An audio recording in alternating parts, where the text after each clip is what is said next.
What's up? Welcome everybody back to another edition of Chairgatin. I'm your host Rattlesnake, coming at you live once again from Austin, Texas. Here with my co-host Dakota Drake 4. What's up, Dakota? Where you at? Oh, dude. So, I'm not at home, and I'm in a hotel in Valdosta, Georgia. We're still doing it, but it might be a little sketchy this time. We're on the road, we're working, and we're talking NASCAR. But let's get this episode started, man. We got a lot to talk about. Let's do it. What's up? It's Chairgatin coming at you live. Hello, come right in.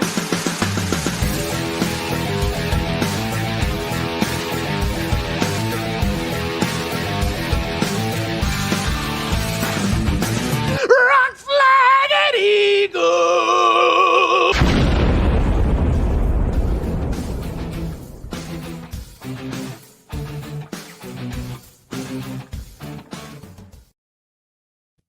I just want to throw up the comment immediately as they come back. Nathan's already shit talking.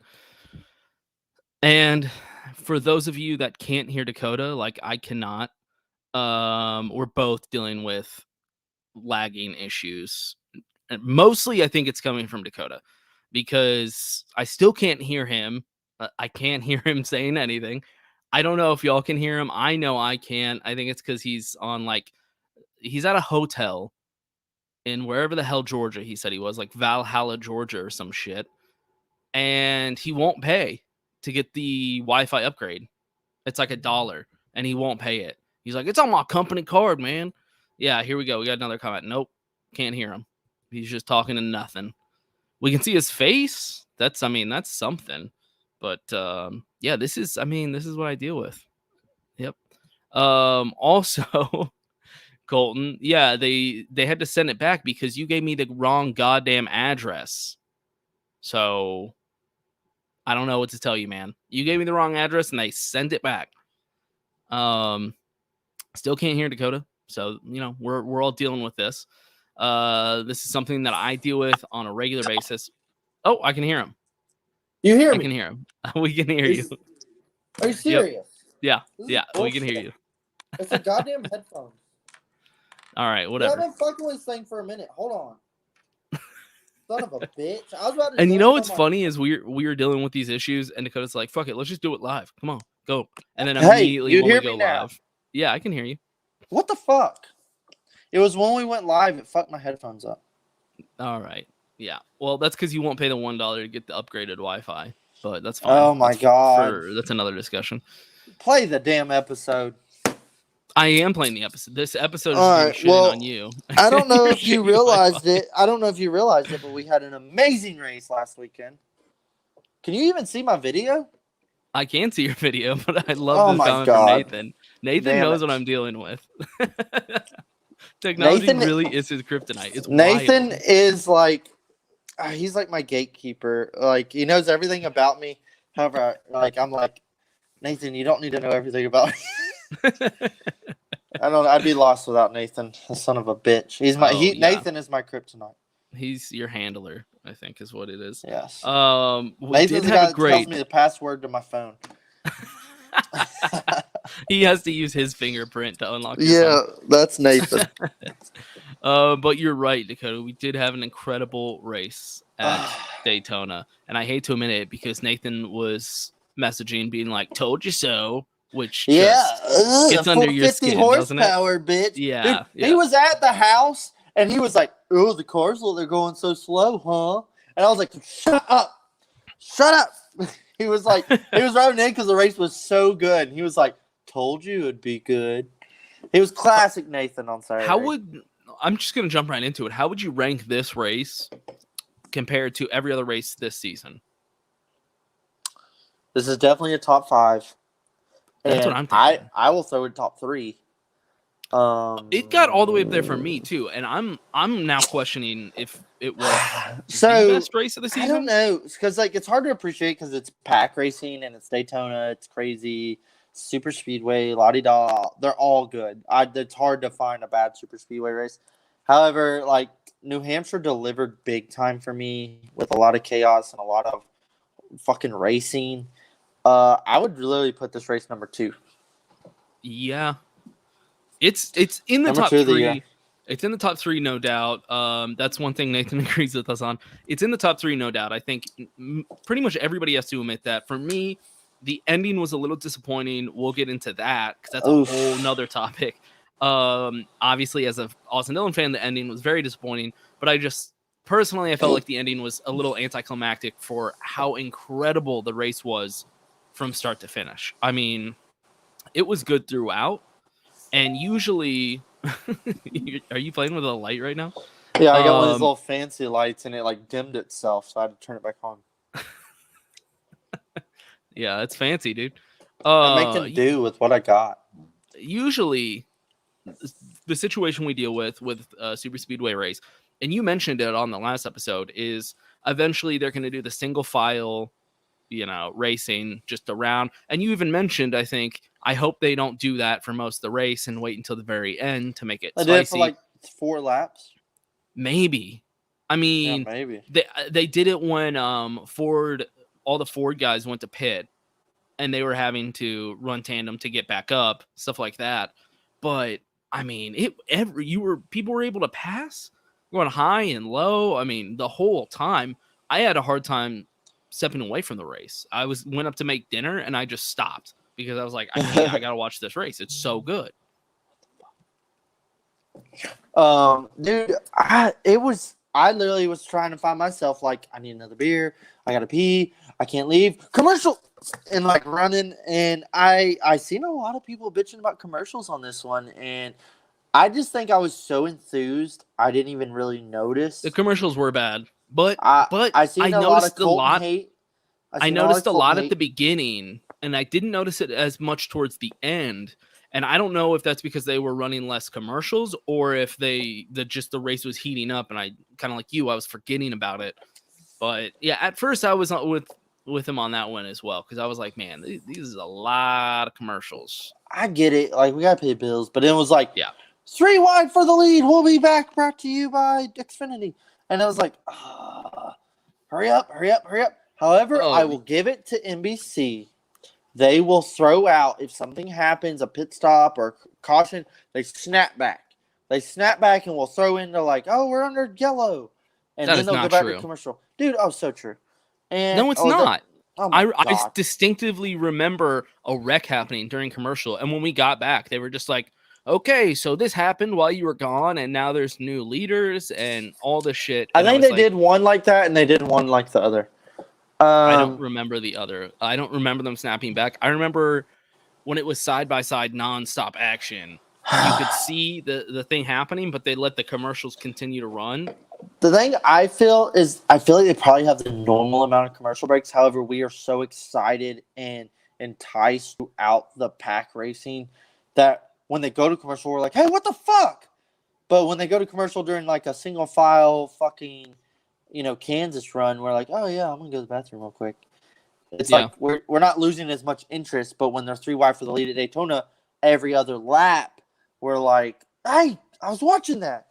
I don't know. It is what it is. They got to pay their own damn bills. I get it. The thing that bothers me is when it's like 7 to go in a stage, and we'll be right back. And I'm like, oh my god, dude. I'm like, dude, what the fuck? Like, okay, 20 to go in a stage, I get it. Whatever, 11 to go, maybe.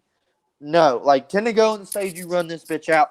When they're doing caution laps, the thing I can't stand too is when I'm watching caution laps. Yeah, cut the commercial immediately. This is your commercial. Do the commercial now. Right. But we'll sit there, we'll go to commercial during green flag racing, and then all of a sudden a caution comes out for the stage, and I'm watching a whole pit cycle, a whole caution and storytelling and all kinds of shit. And I'm like, dude, what? And then they go back to commercial before the green flag. Oh, yeah. And then another commercial after the yellow flag. Right. And it's like, dude. However, we're going to get here throughout the race. I will commemorate them throwing the red flag and not running yellows when there was a few laps left. Yeah. That's NASCAR made a good call here. We'll get there. Did. But we don't count them for the wins. We count them for the losses, but they had a win here with that. Yeah, that was definitely a good move. Because I can't even remember how many laps were left at that point, but it was towards the end of the race. It was like 13. It was within 15 to go or something. Yeah, I think maybe even less than that. It was definitely towards the end, and they could have just eaten. They could have ran yellows. Right. Just eating it up and then come back with like 3 to go or something. But they didn't. They threw the red and they said, this, it's a good race. We want to see how it finishes fairly, which was Right? awesome to see. Yeah, I loved it. Yeah. I mean, I got to talk about the wreck at the end, though. On the You're just last gonna lap. jump straight to the finish? All right, tell me, what else do you have to say? You have the stage here, Dakota. If you have things to say, you can throw them out there. So I just want to say, we had a pressure cooker of a race. The season finale 2 years now. I've seen this is my first one watching on TV, but it has delivered. As much as I am an anti July 4th move, I am dead on with, well, you're knocking it out of the park with the season finale. It's great. It is a fan favorite. Like, holy fuck, pressure cooker of the playoff bubble, and it delivers, man. It's nuts. It delivers that, like, holy shit, what's gonna happen? Who's gonna make it? There's 10 different guys potentially that have a chance to win this motherfucker. Like, Corey LaJoie ran in the top 5 like 75% of this race. I will get down to that, but that's my fucking favorite of the week right there, dude. He was driving his balls off. Matty D had a shot with 15 to go for Chase Elliott. Decided to fuck the whole thing up. That's another hot take I want to get to here down the road too is, Chase Elliott. But there's a lot of guys that had a shot at a win here, and if they win, they're in. Fuck the RCR boys, they're out.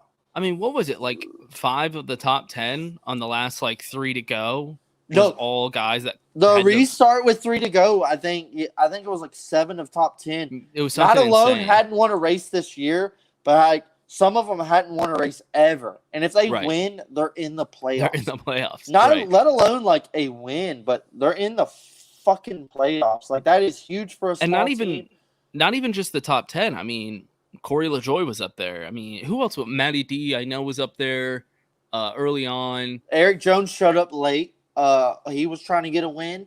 Daniel Suarez. Daniel Suarez showed up and really stunk up the show with a bad punt from Kurt. Mm-hmm. But there was guys all up front competing for the win with like 3 laps to go. Bubba showed some strength the whole race. Yeah, the entire race. Bubba finished P2, evidently.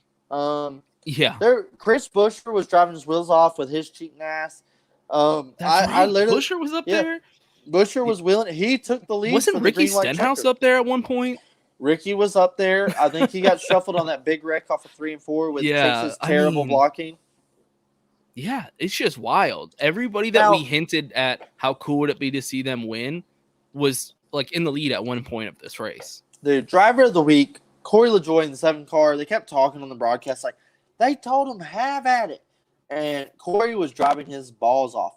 And I'll give it to him for, to be P2 getting pushed by Kevin Harvick on the white flag. I feel like I was telling the boys, like, he probably was like, holy, don't fuck this up. But it's like, he didn't know what to do. Like, he's never been in this position, really. I mean, in a Cup Series race event, he's getting pushed to the leader at the white flag. Like, you have one decision to make in a couple seconds. Like, don't fuck this up. And Kevin dumped him, and then Kevin gets dumped. It's a whole thing. A lot of people were bummed about the wreck, and I feel like it's just it's part of this racing at this point. It happens half of the time. Either we race back to the checkered. Are you talking about the last wreck? Yeah. I'm talking about Kevin. With Kurt Busch? Yeah, Kurt dumped Suarez. Bad bump. How are you not disappointed by that? That kind of ruined that finish.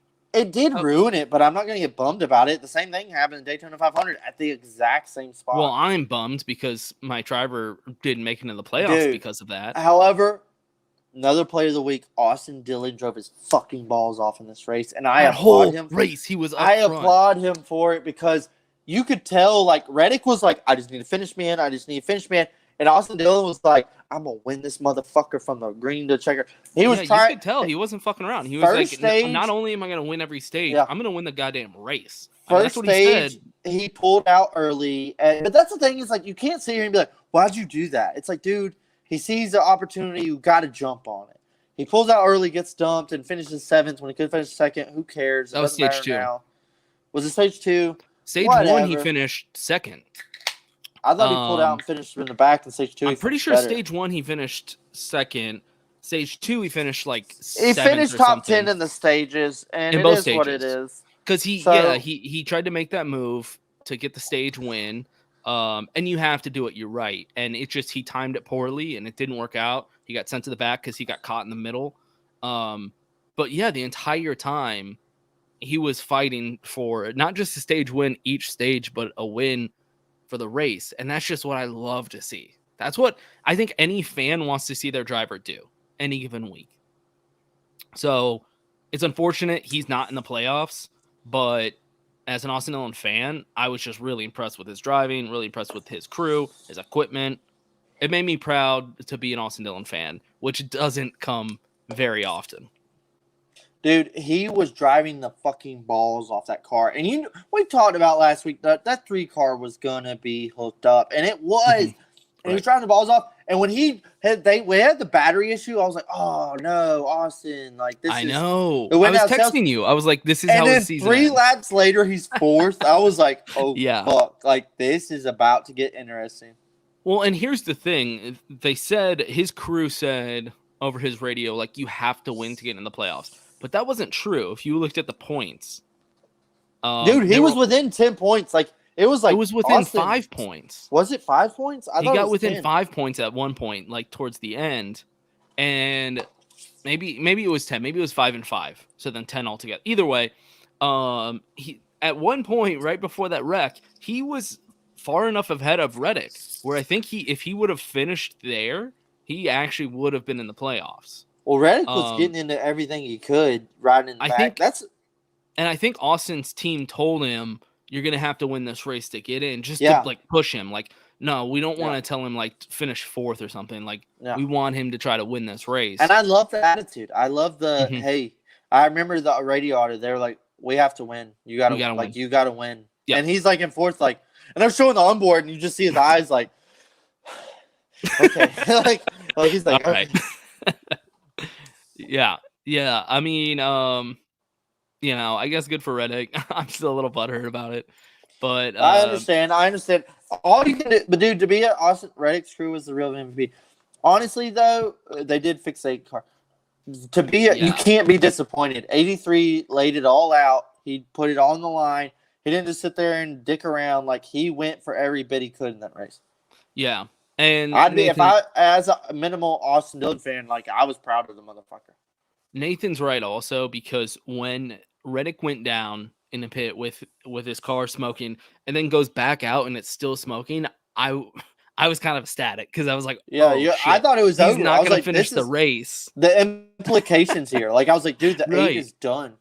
Right. And then Austin's like, oh, I got battery issues again. And they're like, you're just going to have to finish the race. Like, I mean, if the car dies, it dies. There's nothing else we can do.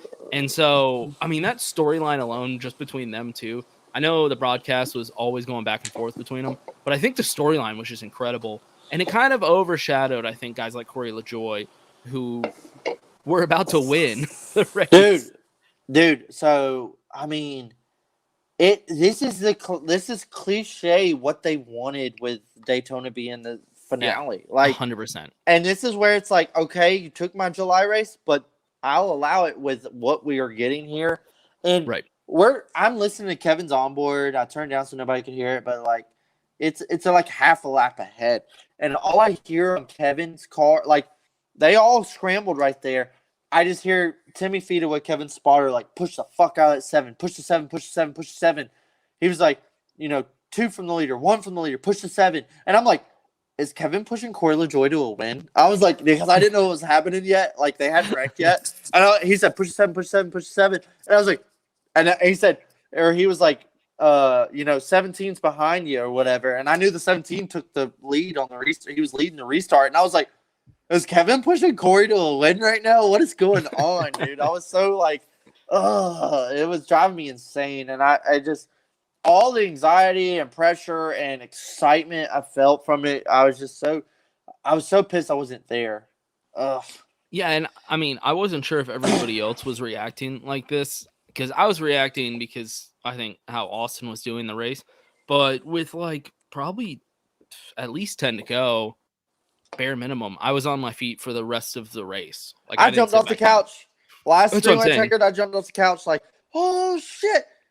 My dogs were freaking out because they're like, I never watched TV standing up in front of it, but I couldn't sit back down.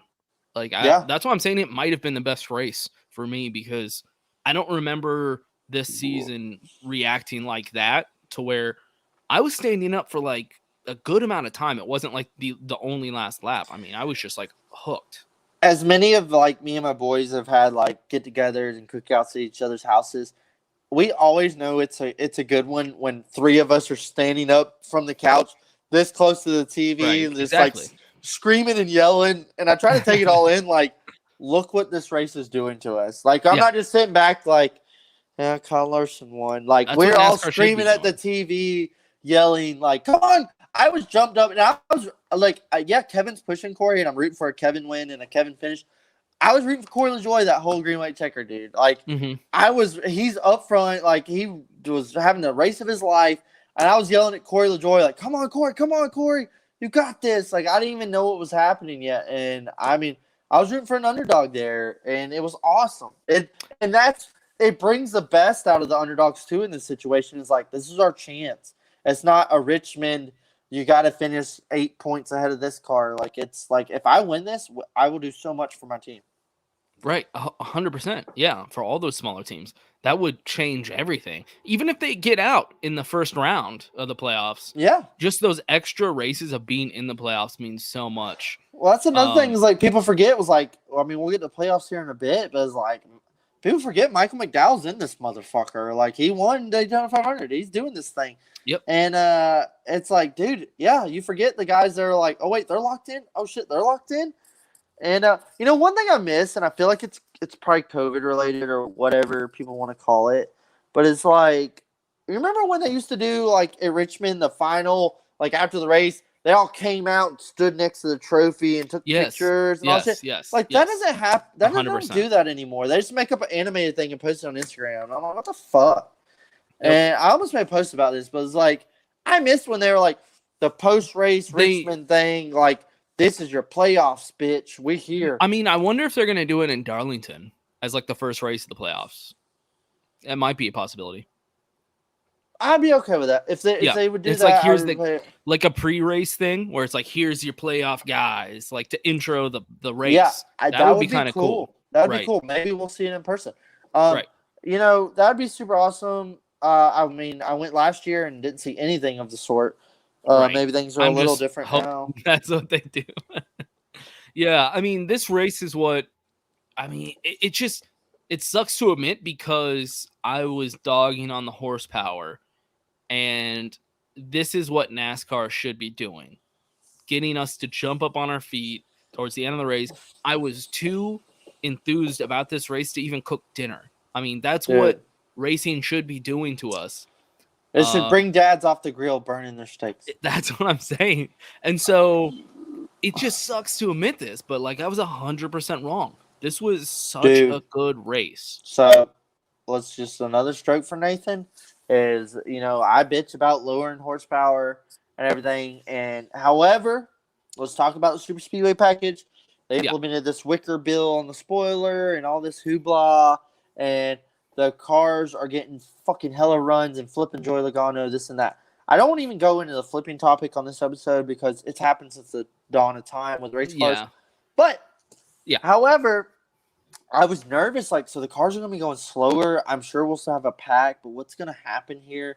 The cars, I don't know what it looked like in person, but on TV, you could tell it literally gave me like 2000s vibes of there's a pack, but there's not that sudden like fucking force of a run.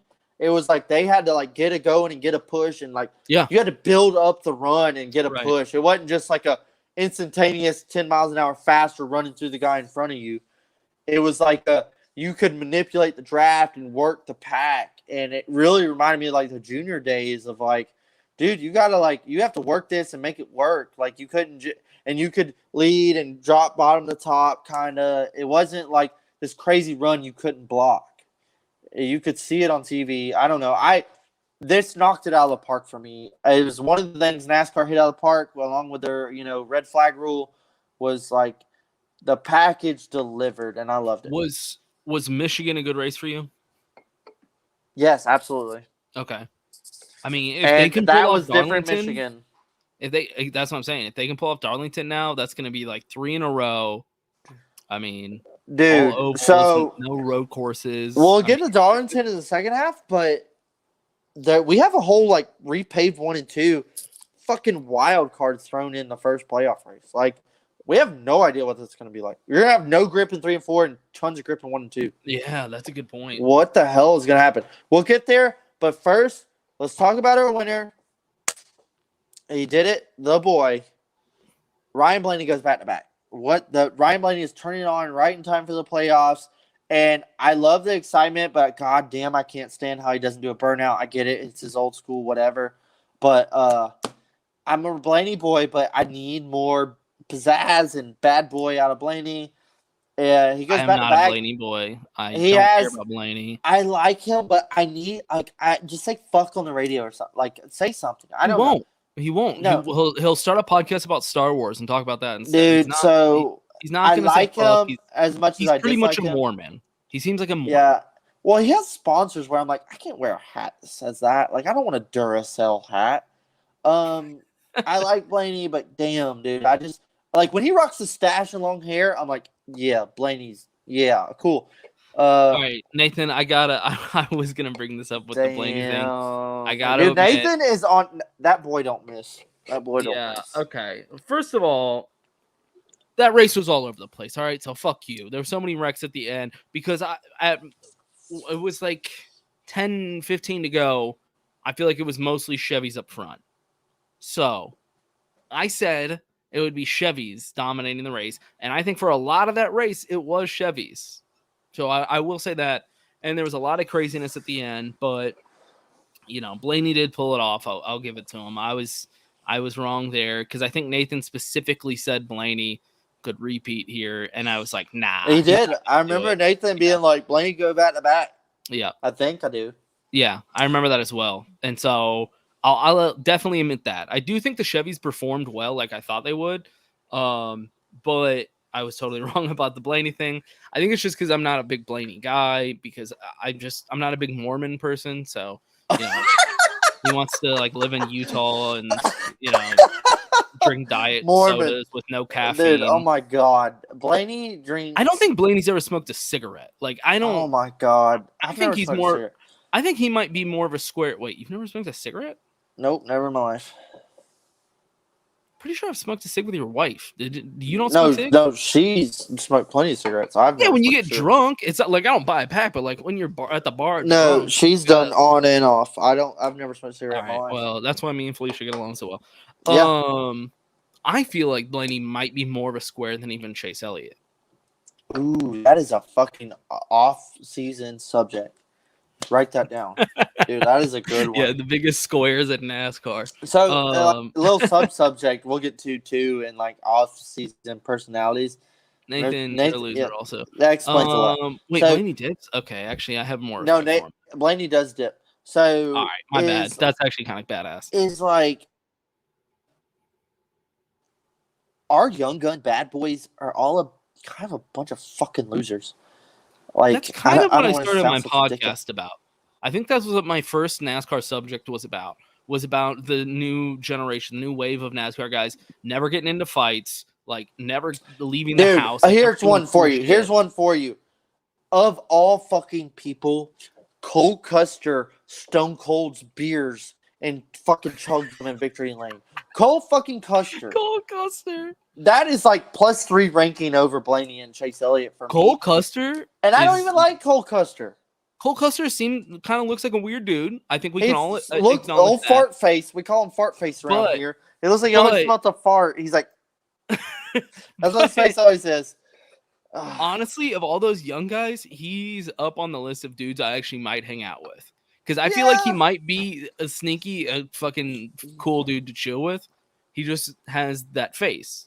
I feel like Chase Elliott's kind of like a frat boy dude. I always hated. Chase actually, and might I feel be like cool Ryan Blaney's like a dickhead. Like he's like the rich daddy kind of type. I know, right? He I comes like off Blaney. as he goes to Latter-day Saint Church. Yeah, he doesn't finish it off for me. He gets all the way there, and I don't climax. Like Ryan Blaney doesn't finish it off.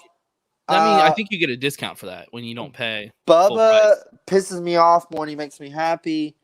Bubba and Blaney are best friends. I mean, Kyle Larson at least fucking wins and talks shit and stuff. I don't even know Kyle what to Larson's think. not really a young gun anymore, though. He's the same age. I count my age and younger. Like, that's what I'm thinking. Under 30. Is he under 30? Yeah, I think he's 29. I thought he was like 31 for whatever reason. So, of William Byron, don't get me started. That motherfucker needs to watch a porno or something, dude. That I can't with Willie B. I like Willie B, but damn, dude. You know what? Like, of all the drivers read a nudie mag or something. of all the drivers that seem like they would be Mormon, Willie Byron legit is definitely Mormon. And dude, the Alex blonde Bowman, hair, the skinny he drifts a Corvette in his spare time, but god damn, when he gets out of victory lane, it's like, yeah, guys, we won. And I'm like, what the fuck is this? Still a young gun? Yes, maybe, kind of. I don't know. Daniel Suarez has more pizzazz than Alex That's what I'm saying. In my book. Daniel Suarez will throw fisticuffs. I've seen him throw hands. Michael McDowell, like, yeah. He's from Mexico. I don't know. Maybe he goes down. to concerts. He's got a hot girlfriend, whatever. Am I becoming a Daniel Suarez fan on this podcast? I am as much a Daniel Suarez fan as I am a William Byron Alex Bowman. I would say I'm leaning more Suarez at this point. So who's some other young guns we can throw in here? I mean, who counts? No, not okay. no, First Cup of all, only. Nathan, Cup only. Say Cup Noah only. can't throw a punch. But the thing is, at least Noah throws punches. We're talking Cup only. All right, we'll jump into Xfinity ranks. Noah's my boy. Shout out the Grandview Daytona. Noah, if he could get his shit together and get some fucking statistics going, Noah is the bad boy. However, he's got the sponsor, he's got the cool sponsor, got the car, but we ain't going nowhere. We're going nowhere fast as shit. Let's talk about this. This is a perfect time. This is perfect time to talk about Noah. News came out that he is returning to his ride, which is, I think, Nathan.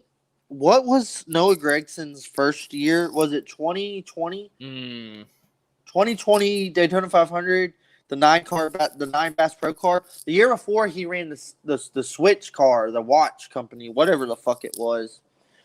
He ran the 9 in 2019. Yeah. And then he got Bass Pro in 2020. That's it. Okay. So this year is his third year full time in the 9 JGR car, or not JGR, Junior Motorsports. I'm sorry. And so he's re-signing for a fourth year. Now, how many years has Harrison Burton been in the 20 and JGR? By the way, Nathan says 2019. Okay, I was correct. Thank you. So Harrison Burton is going cup racing next year in the 21. I get it, sponsors, family, what the fuck ever. Noah G has had some great performances, and also Harrison Burton's been there for 3 years? I think 2. Like last year was his rookie season. Nah. Nathan, I'm pretty sure it's at least 3. Nathan. So I'm pretty sure it's at least 3 because because he raced the 18 in trucks, and then he went trucks that I'm thinking. He went Xfinity racing last year. Okay, you might be right actually. He raced this year in the 20, and now he's going cup racing. So I feel like some guys get rushed too soon, and some guys get the special treatment. I think honestly they're fucking grooming Austin Cindric perfectly.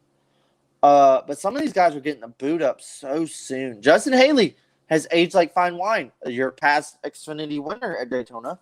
I think Justin Haley's ready. He's done he's done 20 cup starts now in that 77 Spire car. So I guess for anyone listening, Noah, like we said, is re-signing. He's getting back in his ride. But do you think that, it sucks that he's not moving up to Cup, but do you think this might pay out in the long run? He'll be a lot more experienced. He'll be a little bit older. I feel like there's a gray area. There's you can be Xfinity too little and get bumped up to scene, or you can be Xfinity too long and it's dude, what? I don't. Well, here's the thing. Anthony Alfredo did a Xfinity race and a half, and he went Cup racing in the 38. However, we see how that all went. Is I want to see Noah age like fine wine and get the the ride he deserves. Right. Per That's se. what it comes down to. I want to see him get the ride he deserves. I don't want him to go cup racing in a front row motorsports car. Well, that's something we have to ask get a him. good ride. That's something that I'd like to ask him is, were you offered anything in the Cup? So, and was it just complete shit? And you said, "Fuck it, I'll just go back to remember the Daytona 500? He roasted a 62 beard oil car and like gave it hell in that duel. Oh, and that's I respect him for it, but that was his first like taste of cup racing, and he fucking gave it hell. So I respect him for it, but it's like you know, I'd love to see something open up. Maybe he goes Xfinity racing next year. If next year's the year, like he needs. I think next year. Yeah, but the thing is, there has to be a ride, and right now there's kind of a shortage of rides. So the rumor is like, well, is JRM going cup racing or not? What if they made a cup racing, brought him up, and brought Bass Pro and Black Rifle Coffee with them, and they go cup racing? Who knows? I don't know. What's Matty D doing next year? Sweet, there we go. This is what I get to deal with. And you know what it is? It's because he wouldn't pay the extra like $1.99 to get the professional grade Wi-Fi. He was like, no, the free one will be fine. And I was like, just pay the $1.99. He's like, it's on the company card. And I was like, give them $1.99. I don't think your company's gonna be too upset. Here we go. He's back on. Let's see if this actually works. I thought we were past this. I was shit talking to you the entire time you were gone. I know you were. So Matty D's going to start a coffee shop or something next year. He's not. Matty D is. I'm sorry, it's over. It's over. It's over. But so what I'm saying is, it seems like there's a surplus of drivers and a shortage of cars to drive because guys like Matty D, who you got to admit, he's been wheeling it this season. Honestly, he's really turned it on. Nowhere to go. He has nowhere to go. If you're a team with a Cup ride right now, are you taking Noah Gragson or Matt DiBenedetto? Taking Noah G, you can probably pay him for less. Oh, really? Oh, okay. You probably pay him for less, and he's bringing sponsorship. Matty D has no offers, dude. That's true. Okay, the sponsorship, I'll give you that one. So, I honestly, I would love to see Matty D do an upset Cinderella win at Bristol or upset Cinderella win at Talladega. I would absolutely love it.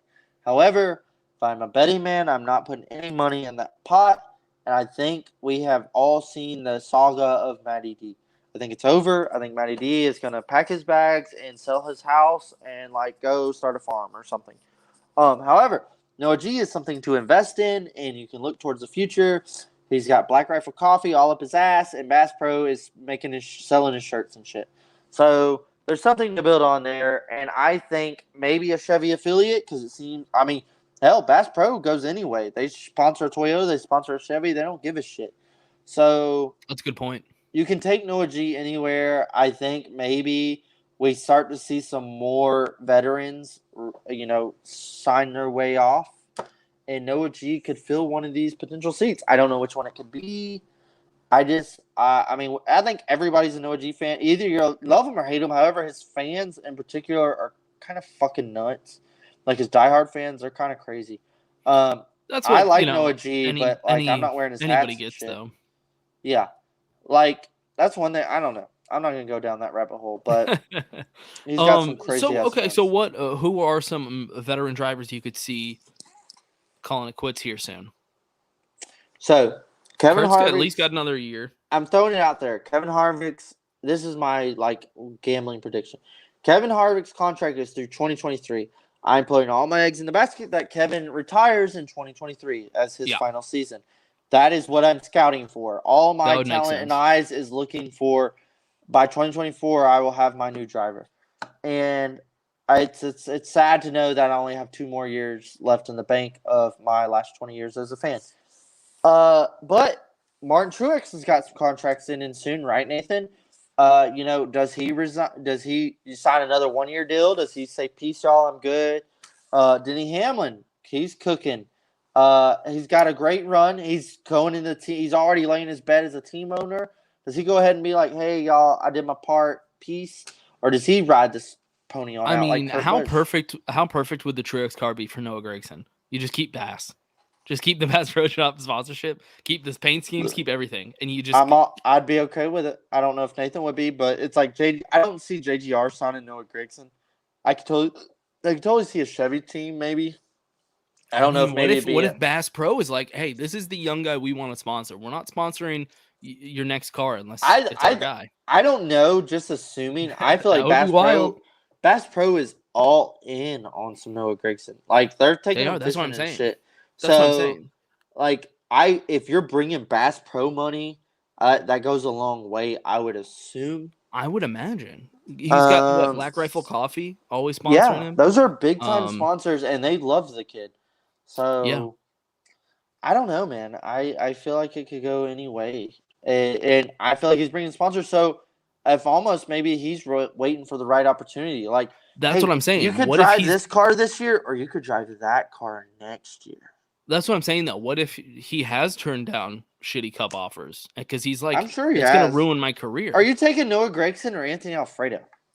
Like, Yeah, that's a good so point. I'm That's a sure good he's point. turned down some offers. I mean, because it can It'd be ruin your smart. career if you take the Oh wrong yeah, ride. look at John Hunter Nemechek. He had to totally like restart. He had to hit reset and restart. Um, I respect him for it. I want to see Noah Gragson prosper. He is the bad boy we all need. I could be. The thing is, I would totally be like. I'm a big Jeb guy. I like Jeb. I like Colleague. I am all on the Colleague train. All aboard. Well, that's another story for another day. But I could totally be on the Noah G fan base, even though he's one of my boys. It's like it's his fucking fans that kill it for me. Almost like Chase Elliott. Noah's fans are fucking nuts. Shout out Jacob. I think it's just a controversy with the number 9. I guess There's because some it's kind of something about nine conspiracy deep fans. rooted in 9. Because I know like 4 or 5 Noah G fans, and like I'm a no. They make me like, yeah, dude, I like Noah too. Like, dude, y'all are fucking crazy. Y'all are nuts. Y'all getting like NG tattooed on your ass and shit. Like, dude, I can respect that. That's kind of cool. I've shared some drinks with the guy at the bar, but like, I mean, we've done I'm other not getting stuff, him but tattooed. yeah, Any guy you drink with, you should not tattoo his name on your body because that's weird. yeah. But speaking of bringing sponsorships over, we do have to do a shout out real quick to our sponsors, Yeats. Shout out Yeats, baby. They're great shades. They'll keep your eyes protected at work while you're grinding various metals, and Or they chilling at keep the the pool, sun out of your like eyes. I And do. they look cool as shit, and they're gonna look really good this weekend. I'm busting out some boys I got for you. I ain't even showed them, but 10% discount code, Chairgatin. that is for sure. Shout out the Chairgatin code, 10% off your order. You might get a So, thing or two. real quick, I do want to wrap up this episode talking about Darlington, but one more thing I want to squeeze right in between there is something that I saw on Twitter today. I'm guessing you saw it as well. Playboy. Jordan Fish. Jordan Fish is the name. Look, I didn't even know that was her name. Yeah, me either. I knew he And had a baby mama, but I didn't like. I was like, "Who? What the fuck?" and Who? What? everyone's saying his wife online, which is throwing me off because Well, I was under that's the just impression. Twitter for you because they suck. Okay, so maybe it's just the Twitter kids that don't actually know anything. I was always under the impression that there was this weird thing about Denny Hamlin that he just doesn't get married. He's been dating this chick forever. They have Oh kids no, together, but he our won't marry her. Playboy vigilante. Yeah. So that kind of threw me off immediately when I saw it. Everyone's like, "Do you see what's happening with Denny Hamlin's wife?" And I was like, first of all, He Denny ain't Hamlin has a married. wife? Like, I Smartest didn't man, know. smartest rich man in the world. He ain't married. Yeah, and obviously probably pretty smart based on these tweets. Let me just read you Jordan Fish's tweets, which by the way, I mean, we've seen her. She's a model. Like, we get it. Oh hey, Denny, boy. What? I said Denny, my boy. Boy ain't stupid. You know what I'm saying? Jordan Fish tweeted, "I've been quiet for far too long, ... and I've endured things no one person should ever have to endure. Dude, she did And him dirty, today bro. was She did no him dirty. exception. At Denny Hamlin, I hope everyone will finally see you for the person you truly are." Second tweet, "Myself and my children deserve better than what you have given. I cannot believe I ever thought that someone like you could change, because you cannot. You have a long road ahead of you, and one I graciously no longer will be part of. Have a great life, at Denny Hamlin." So here's the deal with this. First of all, every guy that's hearing this news, any guy that's been in a serious relationship, because there's a lot of these guys online that are like, yeah, go get him. But every guy that's been like married or a long-term relationship or his children, reads that and goes, okay, I mean, that's what my wife says to me like every other week. That's just the shit that women say sometimes. Thankfully, they don't go on Twitter and tweet it. I would say that's like the biggest takeaway I had instantly when I read that. I was like, I'm reading this kind of like once a month what my wife says to me, but then we get over it and she doesn't tweet it. I think most guys deal with something like that. She went on Twitter and just blasted his ass. And I don't know she did what him happened. so dirty. I don't know what happened because, maybe he like beat her or something. And then I'm going to look like the asshole here. So, I'm going to reserve like a deep opinion on this quite yet because I really don't know what happened. But here's the deal. If it's because he cheated on you, the dude hasn't married you in years. I mean, it's Denny Hamlin. Okay, all right. If we're gonna get real, you let this guy that didn't marry you impregnate you and have 2 children with you, girl. You're playing your fucking self. I'm sorry. Damn, damn. I'm just being. Hey, get her. Real C's real, bro. You know. No, what I'm with saying? you. I'm with you 100%. Like, this is the same dude that wouldn't marry you for years. Y'all been together. You have children together. And you let him give you a child. Sorry. I think we all know the type of dude Denny Hamlin is. He has. I'm using the best verbology I can. He has that reputation about himself. I think most NASCAR fans know. Like Dakota said, he's kind of a playboy. He's the modern day Tim Richmond. Denny is slinging that thing, and he is running nightclubs and sponsored by Michael Jordan.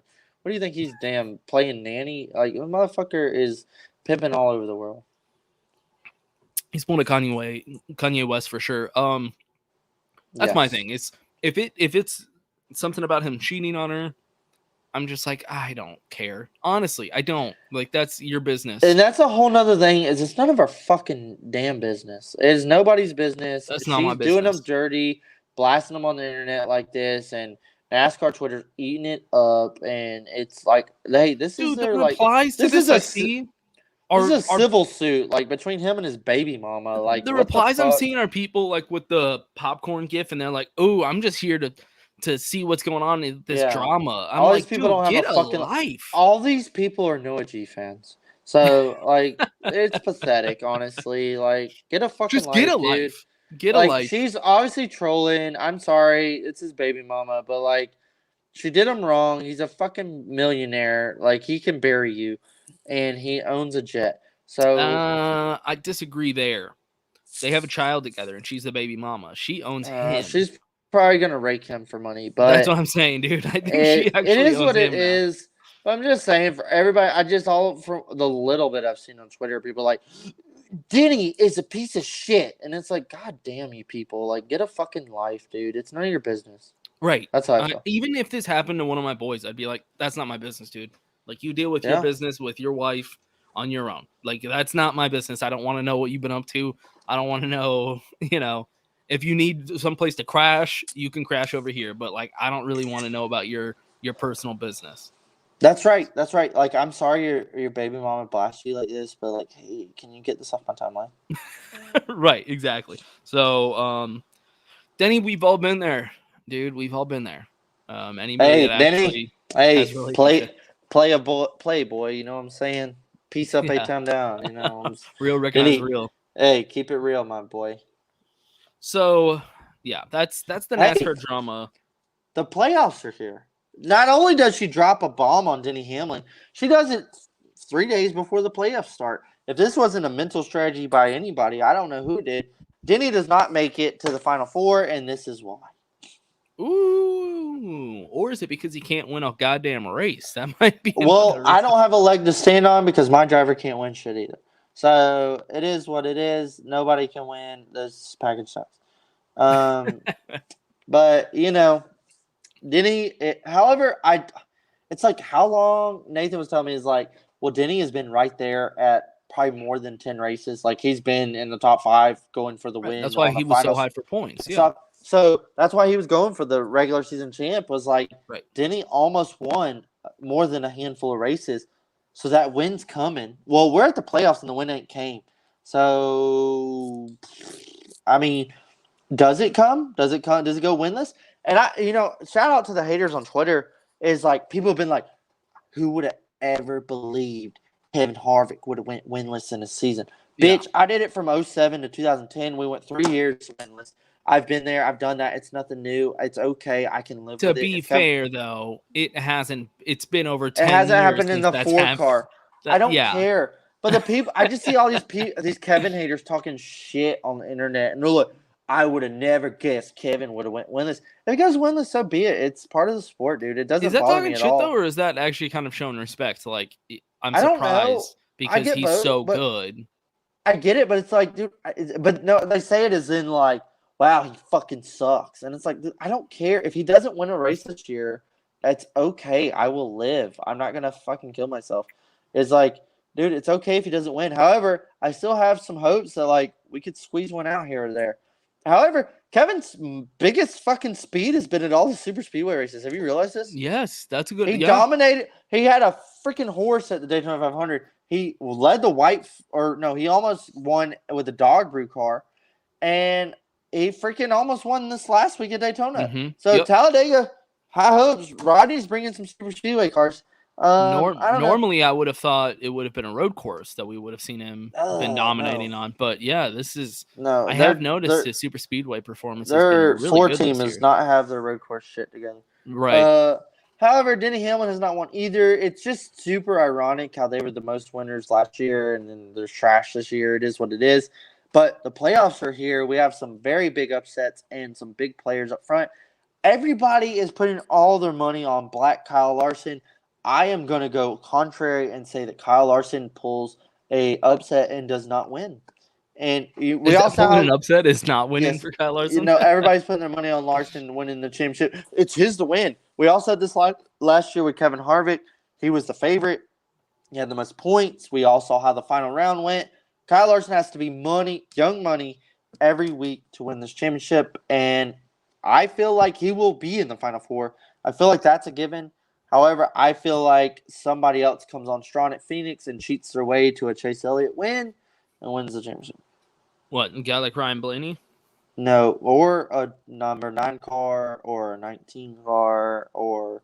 You're saying yes. Okay, I think Kyle Busch could straight up not cheat and beat his ass at Phoenix. So, yeah, I've said since, early on this season, I said I thought it would be Kyle Busch, Martin Truex Jr., Kyle Larson, and Chase Elliott. So we'll see if that's. I think that's almost my top 4. I think that's my top. It's hard not to pick them. They have been the best this year. I feel like one of them could have a bad run at 8. Like, you just something happen. If you fuck up in any of it, I think you can recover in the first round, but like the other rounds, it's so strong. The round of 8, like if you fuck up, it's over. Well, this weekend starts the playoffs, the first race of the playoffs. We're going to Darlington, baby. We will both be there.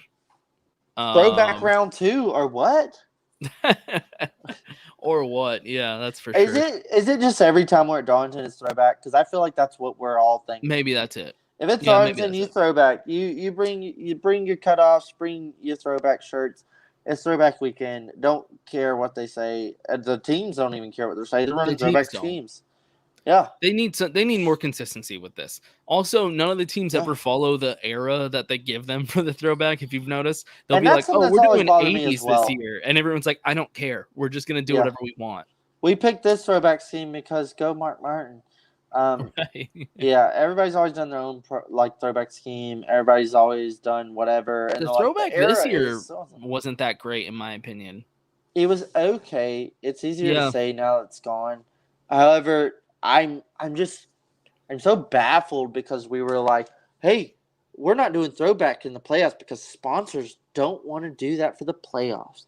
And however, I've seen like 8 playoff fucking throwback schemes now, and I'm so confused because it's like, did they not get the memo? Did they want to do this just because? Well, I think NASCAR is just stupid. I think a lot of sponsors do like doing throwback because it gives them more attention. It's fun. It's like, well, they get more attention. Sponsor, it's like, hey, yeah, exactly. Hey, look, we can do this, and it stands out. It's not the same thing we run every week.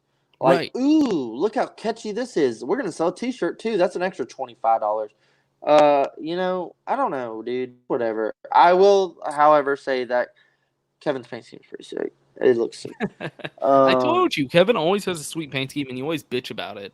It's like, no, it's not always fair. Kevin no. always This comes one, with some of the best paint schemes. this one's badass. I ain't gonna lie. I'm gonna buy a T-shirt. We're going Darlington though. First round of the playoffs. Hey, I'll be at 2 of the 3 first round of playoff races. That'll be fun. We are gonna. I'm going all out this weekend. I'm selling my soul to the devil. We're going all in. It's gonna be fun. There ain't no thing that can slow us down or tell us we can't do otherwise. I don't give a shit. Yeah, everyone needs to follow us probably on Instagram because we'll probably be doing a lot of like the stories and I got lives and stuff. I got a couple portable chargers. We are going to be blasting content. We're I gonna will be high five and hug every driver I see. We're gonna be in the infield. We're gonna be in the pit. We're gonna be in the suites. We're gonna be all over this place. We're gonna be in the grandstands. I'm gonna be jerking off all over the grandstands. We have a ticket to every section of this race. We have hot passes for the infield and the pit. We have grandstand tickets. We have a ticket to get into the suites. I mean, we can I literally go wish anywhere. I was just going to be there Friday. I really do. We can go anywhere. So if you follow us, you're going to be seeing a lot of content because we will literally be all over that place. I've never been to a race before where I have a ticket for every single area. Oh, it's going to be fun, dude. It's going to be fun. It's going to be nuts. Yeah. I got my flight lined up Friday morning. Heading out to South Carolina. I'm so excited. It's my birthday weekend. What up? What day is your birthday? The 4th. So Sunday. Saturday. Oh my God. Yep. Turning 30. The big 3-0, baby. Oh my God. So I got to get you a present Sunday. Yeah. I'll surprise you. Okay. They want us ask Denny about his business in Chicago. What the hell does that mean, Ian? Is that about the prostitute thing? Is that related? Yeah. So I seen there was like a little Easter egg dropped about Denny banging a bunch of whores in Chicago or something, and his business is his own. Props to the OG Denny Hamlin, Tim Richmond, aka, is like, dude. If I was Denny, I'd be pimping all over his country. I'd have a girl in every country or county, and every track we went to. More power to you, play it. He's only saying this because he's not doing the podcast from home right now, so his wife can't hear him. If anything, all of this makes me like Denny more. I mean, I think Denny was always like that. Austin Dillon and his wife, they met, I believe, if I have this story correct. I had a Monster Energy girl on the podcast once, and we talked about this. Wow, where was I? I needed to be on that episode. This is before your time. And I think Austin Dillon and his wife met on Denny Hamlin's bus. Like he was throwing a party for the Monster Energy girls. I've heard a story. Yeah, it was like Austin was like, "Hey yo, like, what's up?" Yeah, he was telling Denny. He told him like, "Oh, say what up to that girl for me." He was like, "I like her." Here, get past her a note. Yeah. So, and she told me in the podcast she wouldn't go into detail. She specifically said like, I don't want to go into detail about anybody's names or anything. Yeah. But she was like, Denny Hamlin was the dude that threw the parties, and the Monster Girls always showed up to his parties. Yeah. So he was like, "Hey, here's that's 10 grand. Here's 10 grand. Here's right. 10 grand." Just a lot of coke and blow. That's what he's always been. I mean, I don't know why people are like surprised. You think Michael Jordan sponsored him because he wears his shoes? No. So Denny, I could have been a Denny Hamlin fan. So, we're gonna be at the race, like I mentioned, but just to wrap it up, we're gonna have to do our picks. Who do you think's gonna win? What's the wild card? Well, yeah, we'll do it. We'll just jump straight into those because we're going playoff racing, dude. Oh my God, I don't even think we see an upset winner. Maybe if anything, it's gonna be Talladega. But I don't even think we see an upset winner in this playoffs. I think the guys are too strong. The winners are too strong. I think we see a playoff winner go off the rip here. And dare I say, I fucking don't even want to. I'm not even going to say it because it's obvious. But we're going to go down the ladder and we're going to say Truex sweeps Darlington for the year. 19's been underlying. That was his last win. He's been kind of in the weeds lying there. And I think he's going to come back flexing on the first round of the playoffs. And Martrix gets redemption from last year where he wrecked himself in Chase Elliott, and he gets the dub because he's always good here. And Kyle Larson is the hot shit gone stale. Yeah, I mean, this year at Darlington, it was Martin Truex Jr., Kyle Larson, Kyle Busch. Yeah. Any of those three guys could win this race. I think any of those three drivers are your champion this year. It might be the same thing flipped. Kyle Busch wins, Kyle Larson second, Truex, because those are the guys that I would pick if I had to pick. I'm going to go with Kyle Larson. That was what I wasn't going to choose. I say he comes out strong, gets his win right away, and just keeps proving like I'm the dominant driver in NASCAR now. Who do you got for your wild card? Ooh, wild card. Dare I say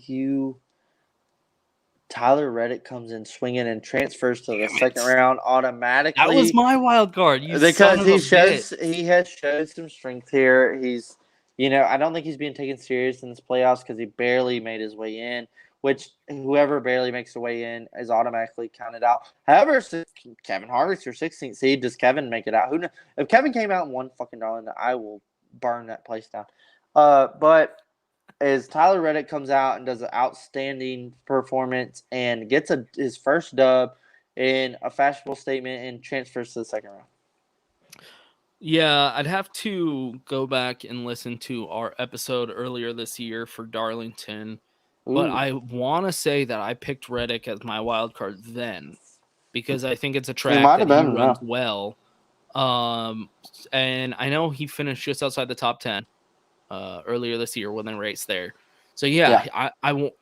That's who I had planned on going with my wild card, and I'm not changing it just because you picked it. I'm sticking with it. That's fine. I think he's a solid wild card here. Yeah.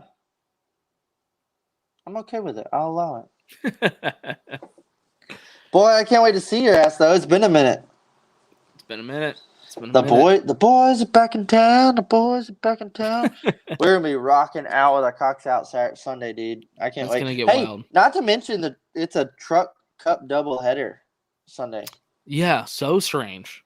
Yeah, that's going to be interesting. We're going to be out there extra early. We're going to be meeting up with some people. Who do we have lined up? Are we meeting up with anybody? We're meeting up Sundays for NASCAR. For NASCAR. They'll be there. Spot. Yep. That's right. I got a couple friends going to be there. We'll meet up with them and stuff. It's going to be fun. Eric Eastep will be there. We might meet up with him. Bring some comfy fucking shoes because I think we're going to be walking a lot. Mm-hmm. Yep. And then we'll be sitting in some cushy-ass seats up in the suites. Boy, and I'm going to be there with my fucking headphones on like, shh, I can't hear Kevin. We still got our scanners. Yeah. And we're sitting around people in like suits and shit. Yeah, keep it down. We're just shotgunning beers. Dude, let's shotgun beers up in the suites. That's content. That's content right there. Yeah, real excited. Fucking do it. Glad we could get you on the show since I know you're busy living out of hotel rooms. It's bullshit. It's so terrible. Yeah, it's really embarrassing for me as well. Hopefully next week will be everything normal. All right. Well, yeah, we'll probably be doing a live show Sunday. Yes, let's do it. Yep. All right. So see y'all then. Peace. Hey, y'all. Peace.